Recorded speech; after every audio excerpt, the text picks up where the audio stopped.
ओम गणेशाय नमः। मेरे चैनल पर विस्तृत रूप से ग्रहों की गोचरीय स्थिति पर वीडियोस आते ही रहती हैं। तो अगर आप भी चाहते हैं कि ग्रहों की गोचरीय स्थिति पर रेगुलर अपडेट्स आपको मिलती रहे, क्या अच्छा क्या बुरा घटित हो सकता है, एक गाइडेंस ज्योतिष के द्वारा आपको प्राप्त होती रहे, तो अवश्य मेरे चैनल को सब्सक्राइब कीजिए।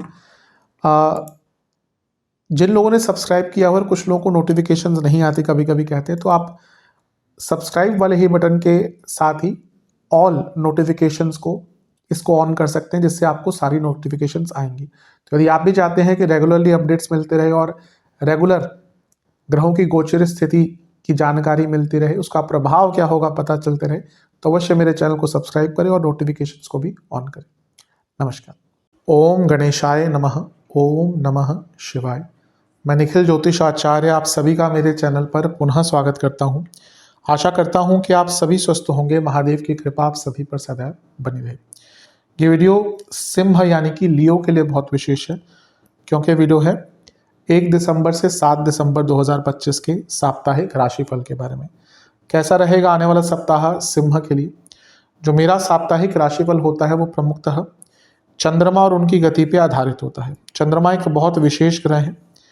चंद्रमा की विशेषताएं बहुत हैं, लेकिन जब हम साप्ताहिक राशिफल के संदर्भ में संबंध में बात करते हैं, तो पहला तो उनकी तेज गति, फिर उनका मन का कारक होना, और फिर उनकी एक क्वालिटी कि वह जिस भी भाव राशि ग्रह आदि के साथ संबंध संपर्क बनाते हैं उनको बहुत एक्टिवेट कर देते हैं। इन सभी कारणों से चंद्रमा का जो गोचर है वो बहुत महत्वपूर्ण बन जाता है। चंद्रमा के गोचर के कारण हमारे मन, मस्तिष्क, स्वभाव, विचार, सोचने के तरीके, दृष्टिकोण, हर चीज पर बहुत इम्पैक्ट पड़ता है। इस अंधकारमय जीवन में ज्योतिष एक मात्र विद्या है जो हमें सहारा देती है, रास्ता दिखाकर। भले ही ये बहुत सामान्य आधार पर दिए जाते हैं राशिफल, लेकिन एक जनरल गाइडेंस के लिए बहुत उपयोगी होते हैं। यदि आपकी लग्न राशि या चंद्र राशि सिंह है, दोनों ही गाइडेंस के लिए इस राशिफल को देख सकते हैं। जहाँ से सूट और रिलेट ज़्यादा करता है वहाँ से देखिए। व्यक्तिगत तौर पर मेरा मानना है लग्न से अगर आप देखेंगे तो अच्छा है। इनकेस नहीं पता है आपको अपनी लग्न राशि, तो आप अपनी चंद्र राशि से भी उसको देख सकते हैं। शुरू करते हैं इस अत्यंत महत्वपूर्ण राशिफल का। चंद्रमा आपके नवम भाव में आ जाएंगे, यानी कि मेष में। ये होगा 1 दिसंबर को रात को 11 बजे, और 3 दिसंबर रात के 11 तक चंद्रमा यहीं पर रहेंगे। चंद्रमा का नवम भाव में आना अच्छा ही होता है, भाग्य की वृद्धि दिखाता है। 12वें घर के स्वामी है, नवम में आते हैं, तो जो लोग विदेश में रहते हैं ऑलरेडी उनके लिए अच्छा टाइम है। विदेश संबंधित कार्यों में सफलता मिलती है। वक्री गुरु से गजकेसरी योग बना हुआ है, यानी कि अगर आपका वीजा आदि का कुछ काम अटक रहा था वो भी पूर्ण हो सकता है। बुध की दृष्टि है, जो धनेश है आपके और लाभेश हैं, ये पैसा दिखाता है, धन की वृद्धि होगी। और अगर हम देखें तो बुध आपके तीसरे घर में है, और यहाँ पे केतु का प्रभाव भी है। अब तीसरे भाव और केतु का इम्पैक्ट जहां पर आ गया, वहां पे स्किल्स भी आ गए, यानी कि कुछ सीखने का भी अवसर यहाँ पे आपको मिल सकता है। तो हफ्ते का जो शुरुआती भाग है बहुत अच्छा है। यात्राओं का भी योग बन रहा है, धार्मिक यात्राओं का भी योग बन रहा है, धर्म से जुड़े काम करने का भी योग बन रहा है, और भाग्यपूर्ण योग है। तो हफ्ते का शुरुआती भाग तो बहुत अच्छा है। जब चंद्रमा भाग्य स्थान में आते हैं और कोई बहुत ज़्यादा नेगेटिव इम्पैक्ट भी नहीं होता, तो वो समय होता है जब आपके बहुत महत्वपूर्ण कार्य बन सकते हैं। इसलिए समय का सदुपयोग करेंगे तो आपके लिए बहुत अच्छा है। हाँ, बुध चंद्रमा कंफ्यूजन देते हैं। जब भी चंद्रमा बुध के प्रभाव में होते हैं कंफ्यूजन होती है, तो जहाँ पे कंफ्यूज्ड हो वहाँ पे कोई बड़ा निर्णय ना लें। नवांश कुंडली पेशेंस बताती है। दशांश कुंडली कार्य क्षेत्र में जिन पर ट्रस्ट है उन्हीं को कुछ हेल्प लीजिएगा, वरना यहाँ पे लोग आपका काम खराब भी कर सकते हैं। बिजनेस में बहुत अच्छा समय है, भाग्यशाली। लव लाइफ थोड़े ऑथेंटिक हो जाइए। अभी लगता है कि फेक चीज़ें बहुत है, फेक प्रोमिसेस बहुत है। वैवाहिक जीवन अच्छा है, प्रॉब्लम्स को सॉल्व करने के लिए टाइम। स्टूडेंट्स एक्सेप्टेंस लाइए कि आप गलत हैं। अभी लगता है कि आप खुद ही नहीं मान रहे कि मैं गलत हूं कहीं पे, और इस कारण से ना डिनाइल मोड में है, और ये गलत है, बहुत गलत है। सेहत के हिसाब से आपको इन्फेक्शंस, गले के रोग, जोड़ों का दर्द और ENT की प्रॉब्लम तंग कर सकती है। सर्वाष्टक में आपका लाभ स्थान वाली है। पैसे के लिए तो शुरू से ही मैंने कहा कि अच्छा ही समय दिख रहा है। 3 तारीख रात के 11 बजे चंद्रमा आ जाएंगे आपके 10वें घर में यानी कि वृषभ में, और 5 तारीख रात के 10 तक यहीं पर रहेंगे। चंद्रमा यहाँ पे उच्च अवस्था के हैं लेकिन केमद्रुम योग में है, अच्छा भी है, थोड़ा सेंसिटिव भी है। अच्छी चीज़ ये है कि 12वें घर के स्वामी 10वें घर में है, जॉब चेंज करने का मौका मिलेगा, और जो लोग जॉब ढूंढ रहे थे उनको भी अवसर प्राप्त होगा। मंगल की दृष्टि भी है यहाँ पर चंद्रमा पर, जो आपके योग कारक ग्रह हैं, ये कई कार्यों को पूर्ण करवाएंगे। शुक्र की दृष्टि भी है यहाँ पे, जो आपके 10वें घर के ही स्वामी है, तो पुनः जॉब के लिए अच्छा है। और सूर्य की दृष्टि के कारण पूर्णिमा योग भी बन गया। लेकिन जैसा मैंने कहा कि केमद्रुम योग है, तो कार्य क्षेत्र हो या जीवन हो, फोकस कम रहेगा। अब पूर्णिमा के चंद्रमा अच्छे होते हैं लेकिन, और उच्च के चंद्रमा है वो भी अच्छे हैं, लेकिन जैसा मैंने कहा ना कि केमद्रुम योग है, ये एक ऐसा योग होता है जो चंद्रमा को बहुत प्रभावित करता है। कई कुंडलियां मैंने देखी है, व्यक्ति बहुत अच्छे लेवल पर है, पैसा भी है, केमद्रुम योग बना हुआ है और चंद्रमा बहुत पीड़ित है, खुशियां ही नहीं रह जाती, जीवन में एकाग्रता ही नहीं रह जाती। तो ये केमद्रुम योग, ये योगों को समझना चाहिए। एक्चुअली क्या होता है ना कि हम जो भी ज्योतिष सीखते भी हैं बेसिक, अब एक योग है, अगर गजकेसरी है तो उसका क्यों उसको नाम गजकेसरी दिया गया है, कुछ कारण तो होगा उसका, वो समझना होता है। और क्या सारे गजकेसरी बहुत अच्छे होते हैं? अगर आप एवरेज देखें, हर महीने में 10 दिन के लिए गजकेसरी योग बनता है। 2.5 दिन चंद्रमा गुरु के साथ होंगे, फिर उनसे एक केंद्र में आएंगे, फिर दूसरे में, सप्तम में आएंगे, फिर 10वें में आएंगे।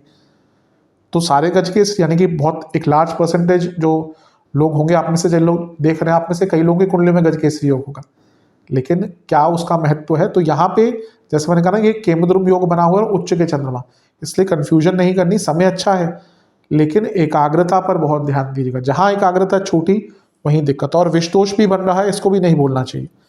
इससे क्या होता है, व्यक्ति डिसहार्टन भी हो जाता है, नेगेटिव भी हो जाता है। तो मानसिक चीज़ों पर ध्यान देना है। नवांश कुंडली जिस पर थोड़ा ट्रस्ट करें, उनसे सहायता ले सकते हैं। यहाँ पे दशांश कुंडली, कार्य क्षेत्र में मदद की आवश्यकता लगेगी आपको, कुछ समझ नहीं आता तो उसमें हीरो बनने की कोशिश मत कीजिएगा। बिजनेस, थोड़ा क्रिएटिविटी लानी पड़ेगी आपको अपने कार्यों में। लव लाइफ, अपने पार्टनर की बातों को सुनिए।